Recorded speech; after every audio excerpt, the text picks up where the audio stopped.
Oke, selamat datang di channel YouTube Efrata GE. Ini berisikan konten tentang matematika ataupun hal-hal yang menarik lainnya. Harapan saya yang menonton channel ini jangan lupa untuk subscribe, like, and share, dan jangan lupa hidupkan notif loncengnya. Terima kasih. Oke, selamat malam semuanya, terkhusus buat mahasiswa kami yang mengambil mata kuliah analisis real. Mengingat karena COVID-19 belum juga hilang, masa belum juga punah di muka bumi, maka pembelajaran daring pun tetap akan kita laksanakan. Oke, jadi di video kali ini kita akan membahas tentang aplikasi sifat supremum. Pada pertemuan sebelumnya kan kita sudah membahas tentang infimum dan supremum. Kita sudah mengetahui kapan dikatakan infimum, kapan dikatakan supremum, yaitu batas atas dan batas bawah. Tetapi di dalam hal ini, sifat-sifat yang kita pelajari pada supremum dan infimum pada pertemuan sebelumnya, kita akan mengaplikasikannya dalam beberapa rumus. Jadi untuk mengetahuinya, saya harapkan untuk tetap menonton video ini. Terima kasih. Oke, pada pertemuan ini kita akan membahas tentang aplikasi sifat supremum, yang mana di sini juga kita harus membahas bagaimanakah supremum dan infimum digunakan. Jadi contoh berikut ini nanti kita akan mengetahui definisi supremum dan infimum itu digunakan dalam pembuktian. Dan di sini juga akan diberikan beberapa aplikasi penting sifat ini untuk bagaimana cara menurunkan sifat-sifat fundamental sistem bilangan real yang akan sering kita gunakan. Jadi dari sifat-sifat supremum dan infimum yang sudah kita pelajari pada pertemuan sebelumnya, kita akan mengaplikasikannya pada bagian ini. Oke, seperti yang kita ketahui bahwa misalnya ada batas atas dan batas bawah yang memang ada suatu subhimpunan tak kosong yang merupakan bagian dari himpunan bilangan real yang terdapat X ya, yang mana X itu elemen S dan merupakan juga bagian dari bilangan real. Nah, di sini dimisalkan S subhimpunan tak kosong dari R dan didefinisikan bahwa A tambah S sama dengan A tambah X, di mana X elemen S. Dan kemudian kita akan menunjukkan bagaimanakah supremum A tambah S sama dengan A tambah supremum S. Oke, nah di sini kita akan mencoba untuk pembuktiannya. Buktikan, misalkan seperti yang kita ketahui, kita misalkan bahwa U itu supremum S, ya kan? U itu supremum S dan masih ada X, kan S ini kan tak kosong, ya kan? S ini kan tak kosong dan dia mempunyai anggota.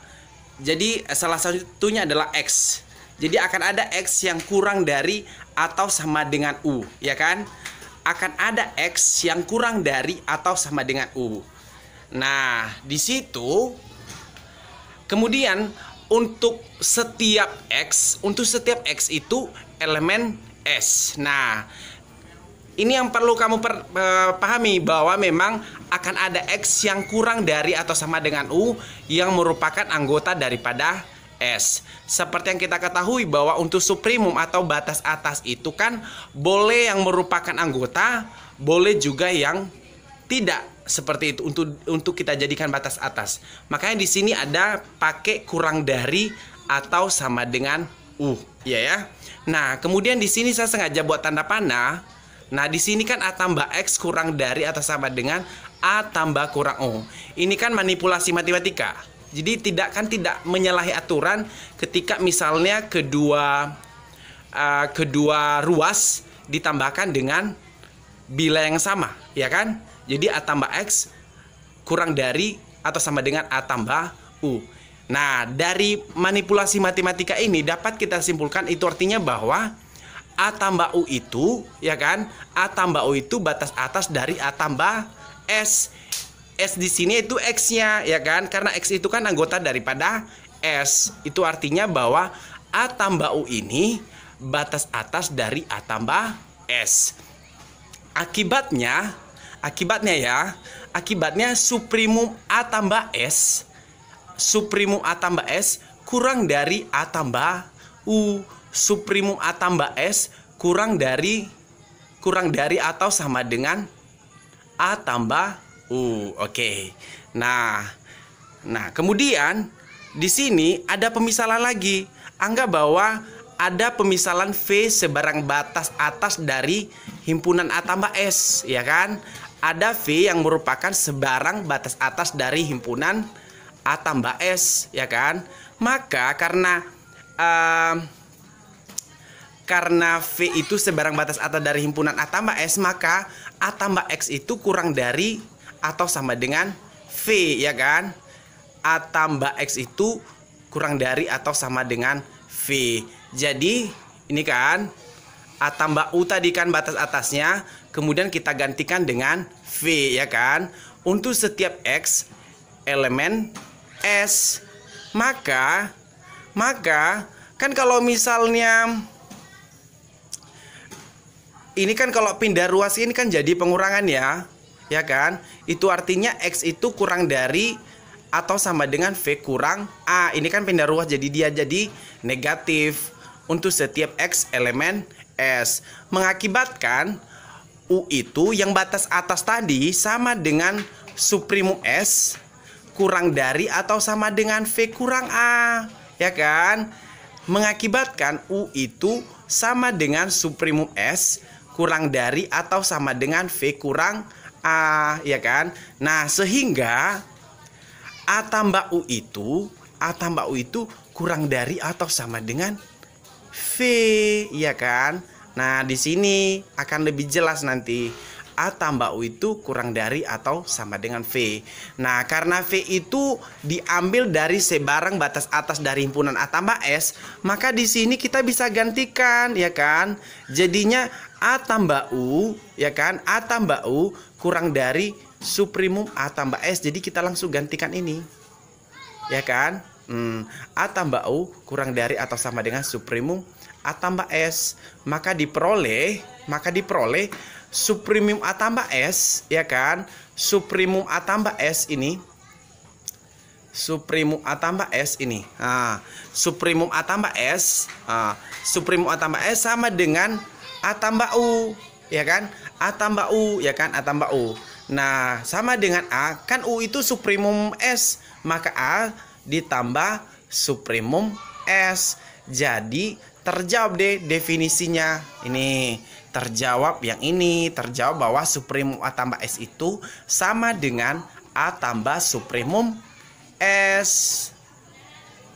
Persoalannya sama juga kita bahas di bagian ini. Misalkan H subhimpunan terbatas di R dan C elemen R. Misalkan C tambah X sama dengan C tambah X elemen H dan CH sama dengan CX dengan sedemikian X elemen H. Maka berlaku satu akan ada 4 tuh ya, ada 4. Cuman yang akan saya bahas itu nomor satunya aja, suprimum C tambah H sama dengan C tambah suprimum H. Nanti yang 2, 3, 4 itu jadi PR buat latihan. Bisa ya? Oke, jadi kita akan coba membuktikan suprimum C tambah H sama dengan C tambah suprimum H. Jadi hampir sama dengan pembahasan yang tadi. Hampir sama. Hampir sama kalau kita perhatikan, hampir sama. Perhatikan ya. Oke. Karena X kurang dari atau sama dengan suprimum H. Ingat ya. Karena X kurang dari atau sama dengan suprimum H, kan biasanya kalau misalnya U itu suprimum H-nya, maka akan ada X yang kurang dari atau sama dengan U, ya kan? Itu artinya X kurang dari atau sama dengan suprimum H, ya kan? Maka C tambah X kurang dari atau sama dengan C tambah suprimum H untuk setiap X elemen S. Sekali lagi saya jelaskan. Kan di sini katanya karena X kurang dari atau sama dengan suprimum H. Misalkan suprimum H itu U, ya kan? Nah, kalau di batas atas kan akan ada nilai X yang kurang dari batas atas itu, ya kan? Nah, itulah maksudnya. Sehingga X kurang dari atau sama dengan supremum H, maka C tambah X kurang dari atau sama dengan C tambah supremum H untuk setiap X elemen S. Jadi C tambah supremum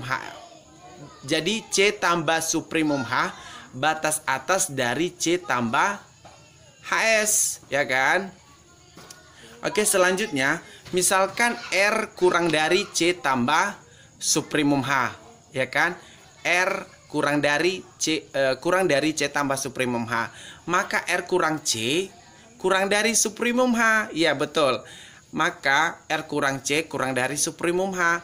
Sifat supremum menyebabkan terdapat X elemen H, sehingga X itu lebih besar dari R kurang C.